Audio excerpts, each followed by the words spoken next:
నంద్యాల జిల్లా సీతారాంపురం గ్రామంలో హత్య ఘటనలో మృతి చెందిన సుబ్బారాయుడు కుటుంబ సభ్యులను పరామర్శించేందుకు శుక్రవారం మాజీ సీఎం జగన్మోహన్ రెడ్డి రానున్నారు. ఈ మేరకు కార్యక్రమానికి సంబంధించి నంద్యాల పట్టణంలోని ఉదయానంద రెసిడెన్సీ నందు YSRCP regional coordinator MLC Ramasubba Reddy, జిల్లా అధ్యక్షుడు మాజీ ఎమ్మెల్యే కాట్సాని రాంభూపాల్ రెడ్డి ఆధ్వర్యంలో మీడియా సమావేశం నిర్వహించారు. మాజీ ఎంపీ పోచా బ్రహ్మానందరెడ్డి, మాజీ ఆర్థిక శాఖ మంత్రి బుగ్గన రాజేంద్రనాథ్ రెడ్డి, మాజీ ఎమ్మెల్యే శిల్పా చక్రపాణి రెడ్డి, మాజీ ఎమ్మెల్సీ గంగుల ప్రభాకర్ రెడ్డి, మాజీ ఎమ్మెల్యే గంగుల విజేంద్రారెడ్డి, వైఎస్ఆర్సీపీ నాయకులు ఉమాకిషోర్ రెడ్డి, సూర్యనారాయణ రెడ్డి, ఇతర నాయకులు పాల్గొన్నారు. ఈ సందర్భంగా ఎమ్మెల్సీ సుబ్బారెడ్డి మాట్లాడుతూ ప్రధానంగా రాష్ట్రంలోని పలు ప్రాంతాలలో టీడీపీ ప్రభుత్వంలో వైఎస్ఆర్సీపీ కార్యకర్తలను, నాయకులను టార్గెట్ చేసి దౌర్జన్యాలు, దాడులు, హత్యలు, మారణకాండలు చేయడాన్ని తీవ్రంగా ఖండిస్తున్నామని పేర్కొన్నారు.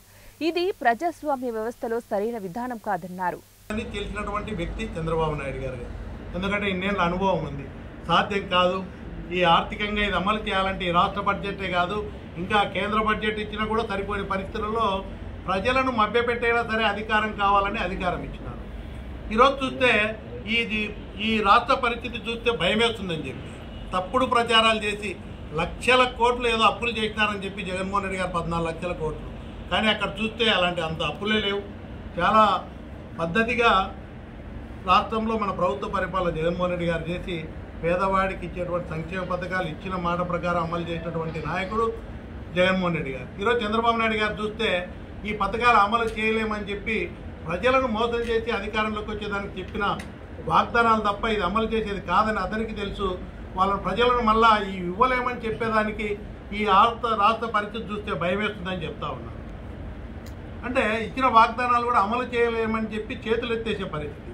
రెండోది లా అండ్ ఆర్డర్. కనీసం మీ చేతిలో మంచి పరిపాలన అందించాలని ప్రజలు చేతికిస్తే తెలుగుదేశం పార్టీ నాయకులు, కార్యకర్తలు సీతారాంపురంపై అక్కడి నుంచి వాళ్ళ కుటుంబాలను పరామర్శించి ఇంకా రిటర్న్లో ఇక్కడికి వచ్చి మళ్ళా మా పార్టీ నాయకులతో కూడా ఇక్కడ ఇక్కడ కూడా మాట్లాడారు.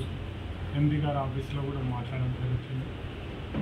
రేపు దాంతోపాటు ఇప్పుడు మాకు ఈ పాణ్యంలో కూడా విషయనాపురం అయితేనే మా ఊళ్ళో ఉండే నాయకులు ఆల్రెడీ ఎంగనే అతన్ని కూడా అతన్ని కారు బోదలు కొట్టి అతన్ని కొట్టడం జరిగింది. గడివేమల మండలం ఒడ్లుట రవి అనే అతన్ని మొత్తం ఆల్మోస్ట్ ఆల్ చనిపోయే స్టేజీ, చనిపోయినాడని వదిలిపెట్టిన స్టేజీ ఏదో అదృష్టపడి అతను. అంటే మేముండినప్పుడు ఇటువంటి పరిస్థితి ఎప్పుడు రానియలేదు. మామూలుగా